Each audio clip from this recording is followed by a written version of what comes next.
Hello, one and all, and welcome to a Sotai-tastic version of the Brewing Labs.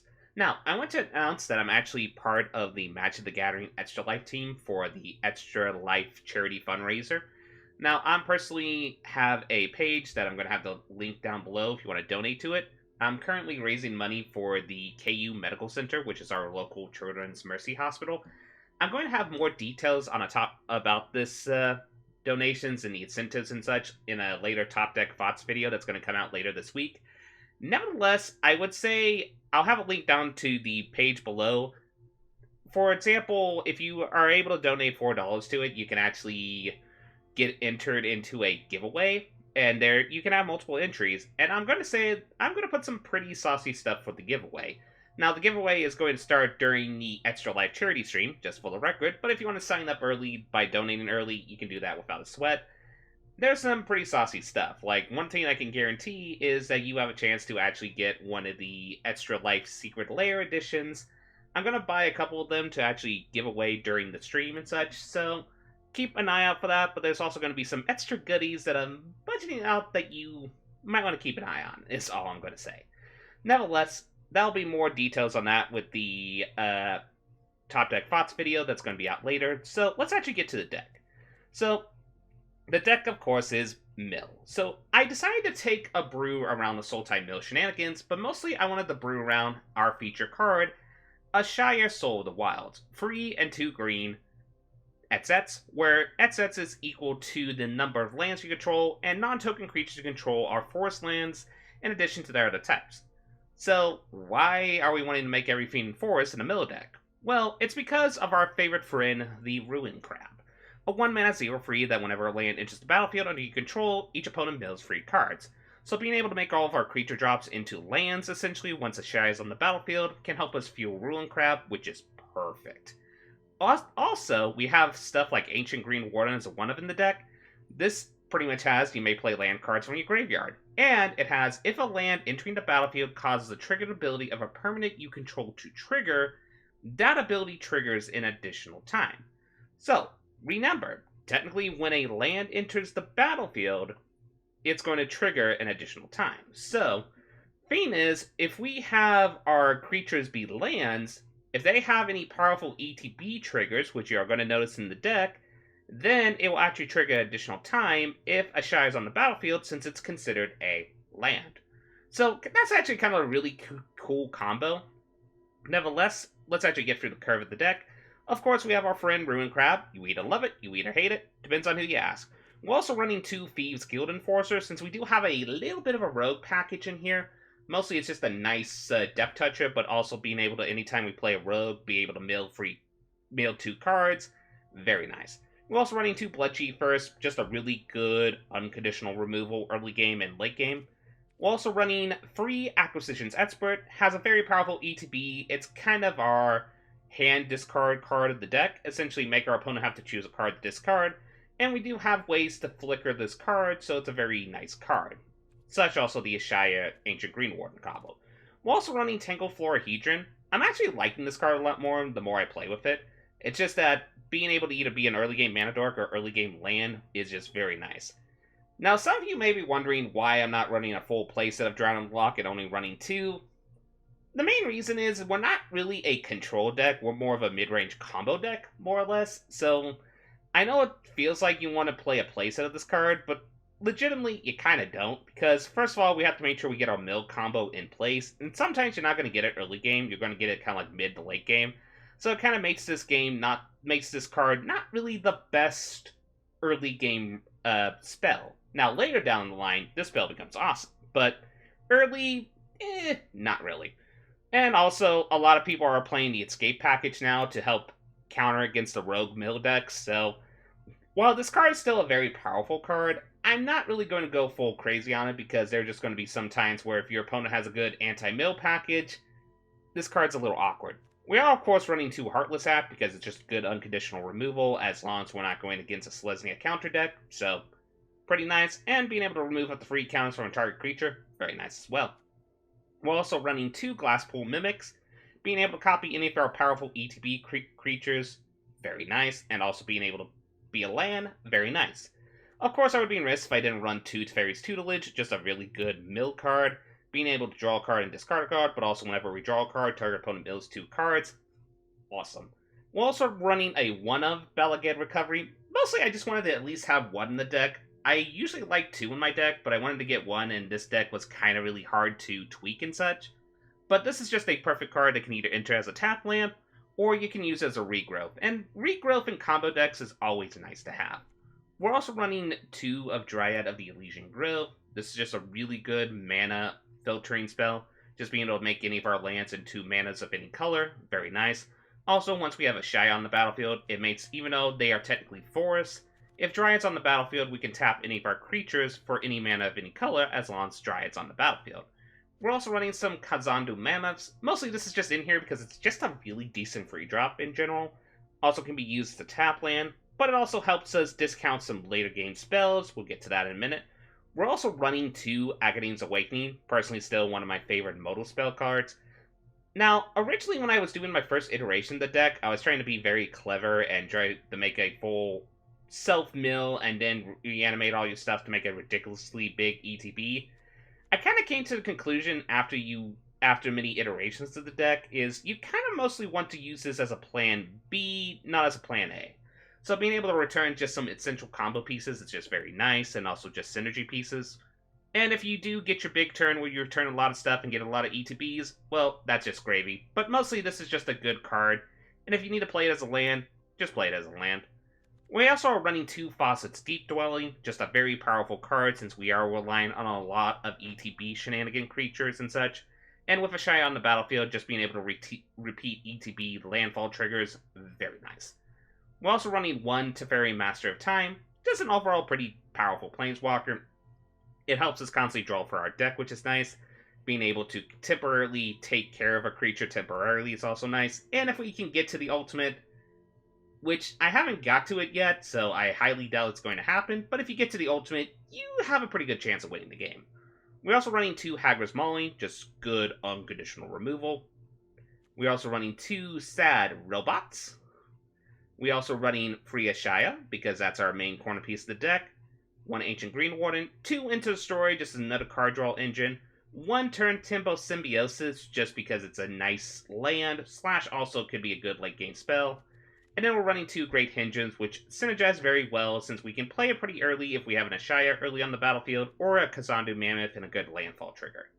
Now our land base is 2 islands, 1 castle Lockflame, 2 swamps, 2 forests, free clear water / murk water pathways, free suck-off triomes, and free fabled passages.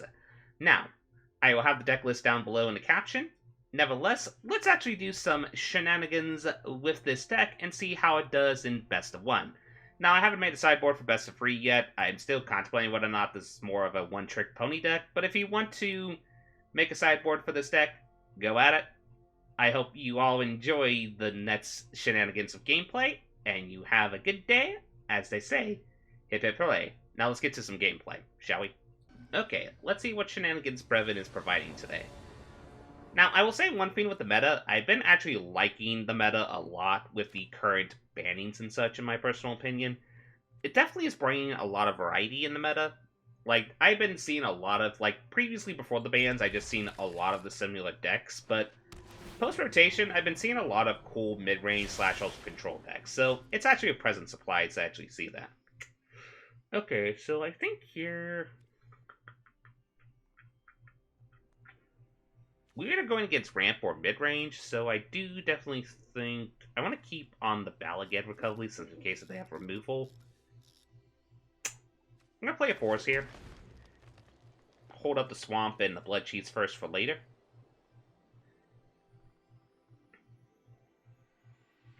Because one thing, while this card is really good, it is also conditional, such as sorcery speed, so I mean, it is our Fatal Push at the moment, but it's as good as Fatal Push? Not really. But still, good unconditional removal is nothing to sneeze at. Especially since you can use it late game and such. So, this is interesting. If we can get an untapped source, we could play Dryad on turn 3, and then be able to play some additional lands. But let's see what our opponent plays here first.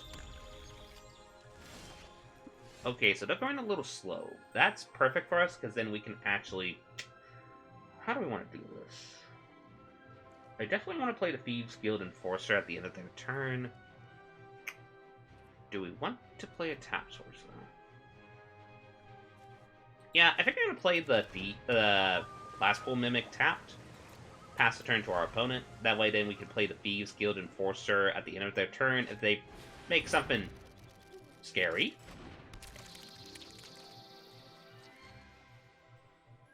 Let's see. Am I afraid of that?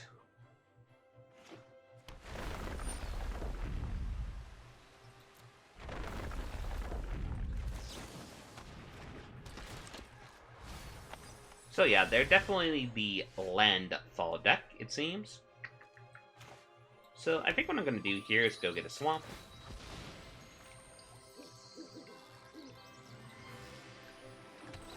And let's just Hagra's Mauling it before it gets scary. Now, there is a chance that our opponent will probably just remove this if they can, but lucky enough we do have the Valagad Recovery. Okay, more Landfall shenanigans.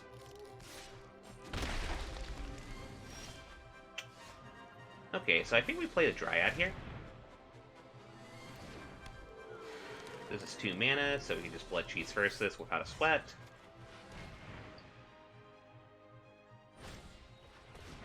Okay, opponent did nice with the Rangers Guild. So then we're just going to play this tapped. Play this.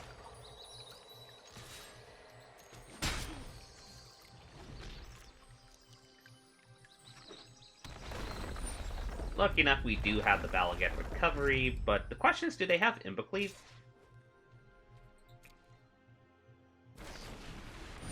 No, but they do have some methods to do some extra points of damage. Which we don't mind, because that does upgrade our Thieves Guild Enforcers, so... sure, as the old saying goes. Ah. Okay, so we're going to sacrifice this. Go get an island. Ooh, that's nice. So here's what we're going to do. We're first going to Acquisitions Expert. Take out the Royal Eruption. Then we're going to make sure we tap this right, so... One thing with the Valagad Recovery, if you ever play it in your deck, don't be afraid to return removal to your hand if you need to, so... We can do that, ba-do, ba-do, do-do. And then swing in for 2 points of damage. So now we're both kind of at the mercy of the top deck. Okay, that works, so we're going to cycle that.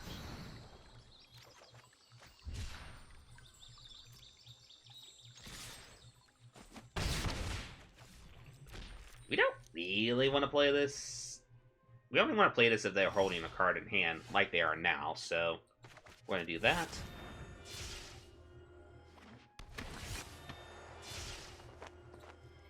I'm kind of surprised they... Well, actually, yeah, it makes sense that they hold on the Ats, because then they could automatically target it to a creature. Okay, that makes sense. And there's one thing I do like about this deck, is while it does have the mill strategy, it doesn't totally rely on it. Like, if you are in this type of situation, you can just still play this as your typical mid-range deck and still do pretty good with it. So that's kind of why I like this alteration of the deck. So yeah, now we both have Hagra's Mauling and Drown in the Lock, so we're pretty good. Nope.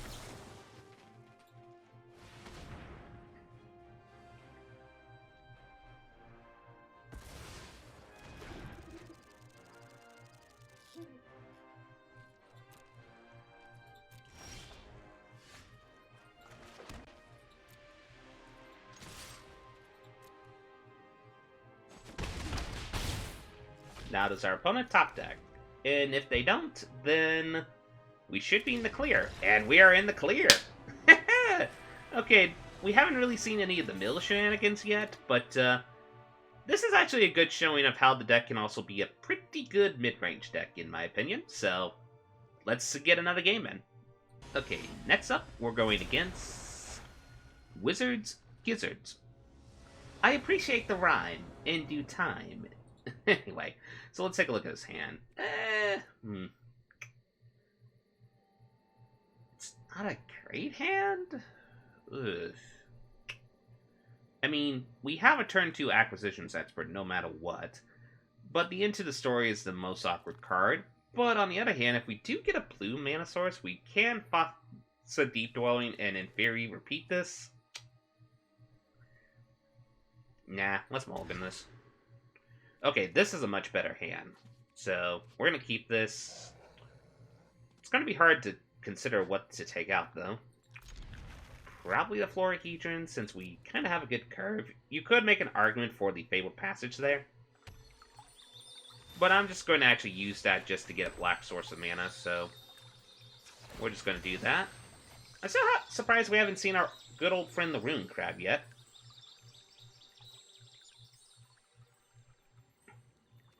So we're going to get a Swamp.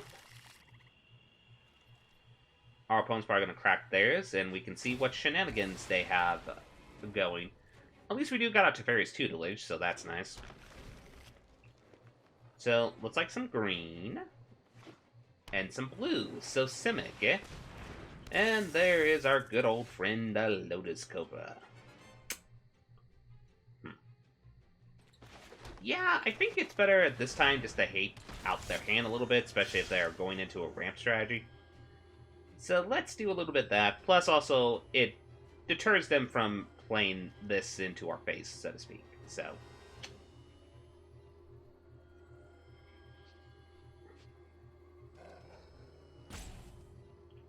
okay, so the fact that they're willing to take out a Murderous Rider... Oh, they're Sultai!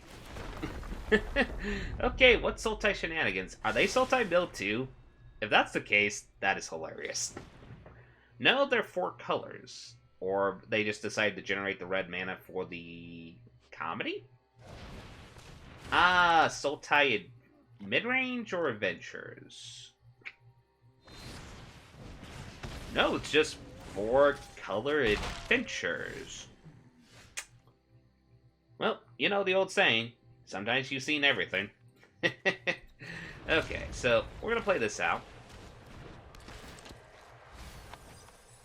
That's good, because we did mill out their Bone Crusher Giant, so at least we got one of them out. We won't do the trade, thank you very kindly. So then now we're going to play our Teferi's Tutelage, presuming it doesn't get countered.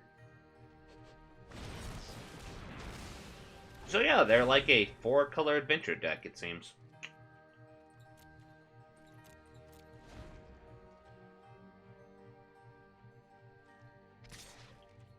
Yet again, nah, we really don't want to block.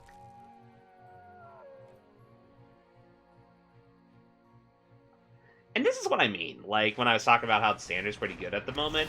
The fact that someone can do 4-color shenanigans and it doesn't feel, like, busted? Like, this is actually pretty cool. It's like a really decent mid-range list. So they're tapped out, so I kind of want to play the Teferi's Tutelage now so we can get it on the battlefield. As for what we mill... that's a hard one. I think Ashaya, since we have 3 in the deck.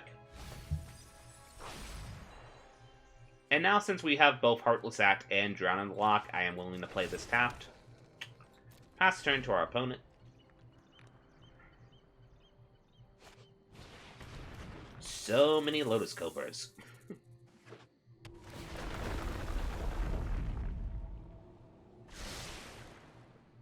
So what are they going to try to get out this turn is the question of the day. Red. So I'm guessing Bone Crusher Giant? Yeah, they're getting out the Bone Crusher Giant. Yeah, makes sense. We'll take the 3.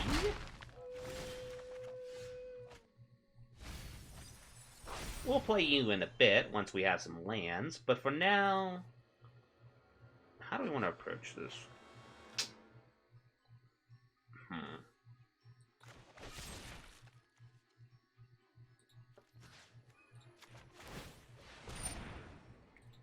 We'll take the 2, because 2 is better than 4. And I think I'm going to hold up the Drown in the Lock and see what they do. Because there is a chance we might need to counter this.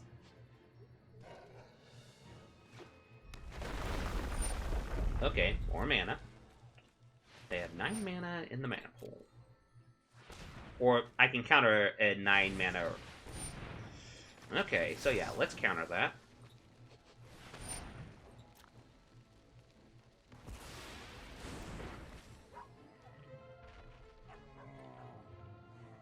What would be good now is either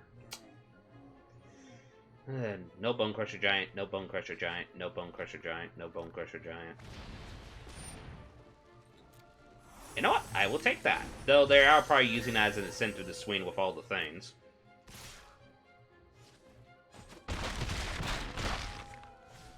So yeah, now we need to build a defensive board a little bit. Though drawing another Drown in the Lock is really... Oh, we built both Bone Crusher Giants. Okay, that's awesome. Okay, so first things first. We're gonna play Thief Guild.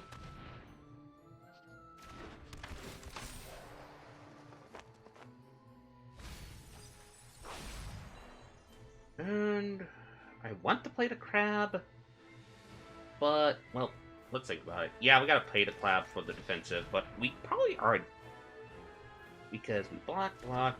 Yeah.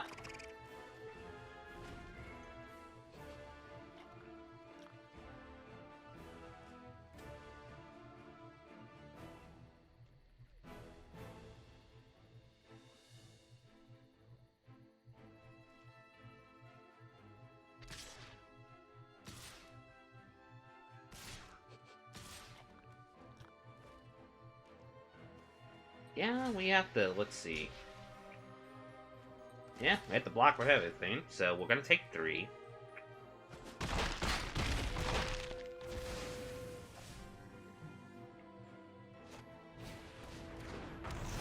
Another goose.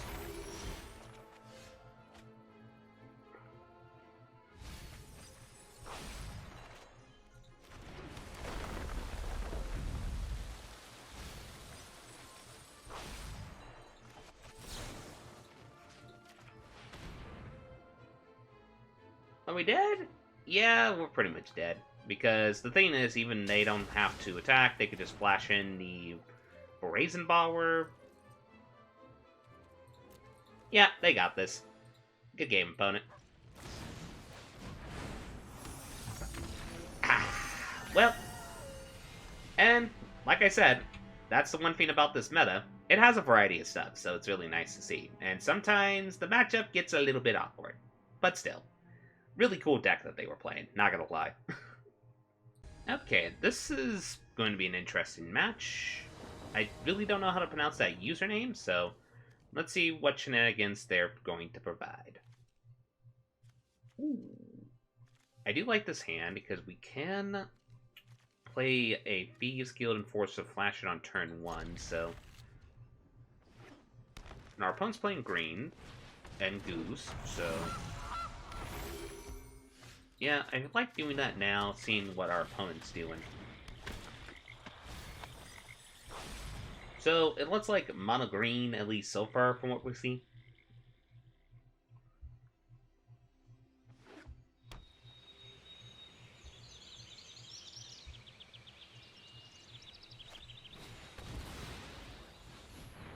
Mono green ramp.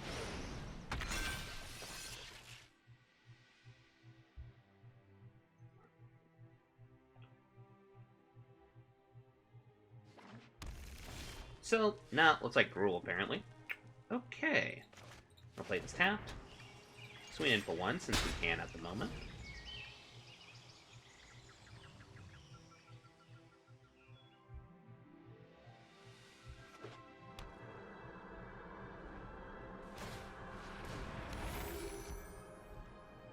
Okay. I did not suspect that. We are going to play an Acquisition Expert, though. I'm guessing they're going to stop us? No?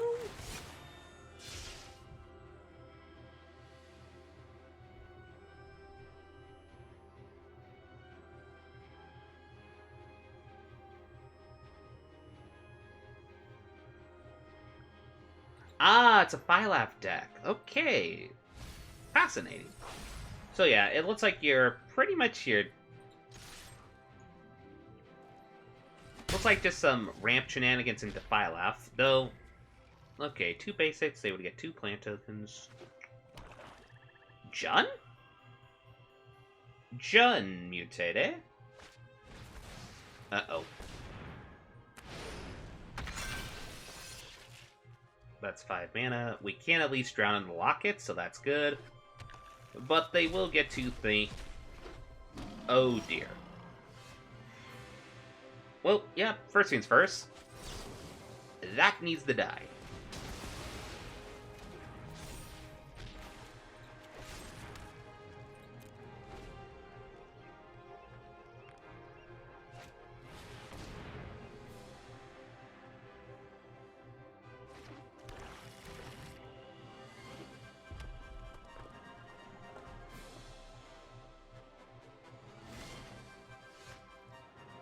Well, that's actually perfect.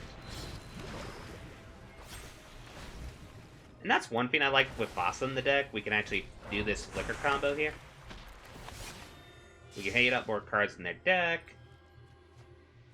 And mill them some more.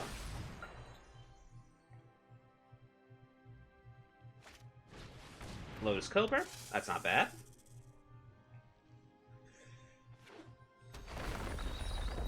Yet again, not bad.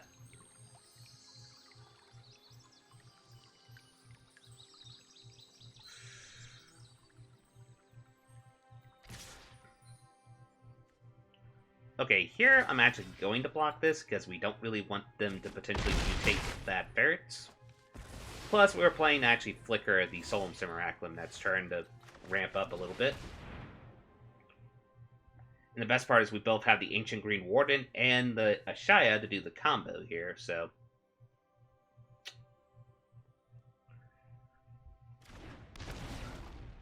We're going to search for a basic.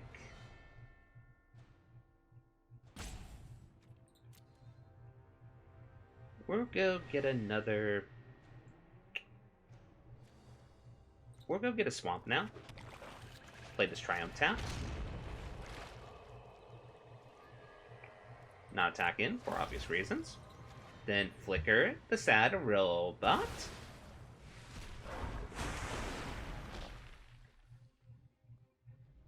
And this time we'll go get a forest.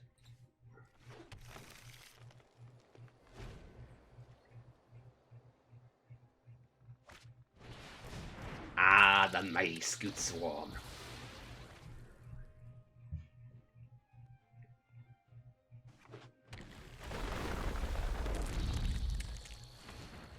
They're probably going to attack with a Gem Razor. We'll take it, because we really don't mind.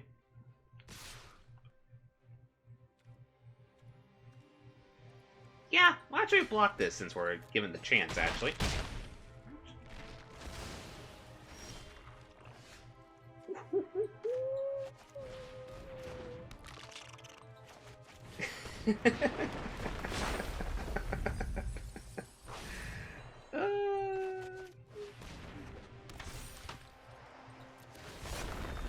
Yes.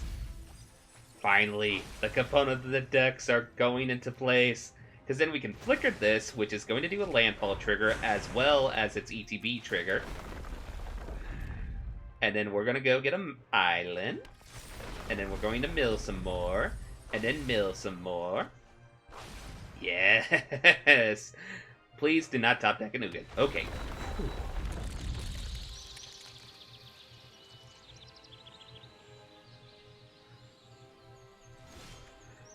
Okay, now it's time to show some silly stuff. So we're going to play the Ancient Green Warden. It's going to mill them some more. Mill them some more. Then we're going to play the Glasspool Mimic, copying this, which then is going to mill them some more. Mill them some more. We're not going to attack. We're going to flicker with the Sad Robot, which then is going to trigger a lot, because as stated before, it's considering its ETB is now Landfall kind of like type triggers, so we're going to search for all 3 basics that we have left in the deck.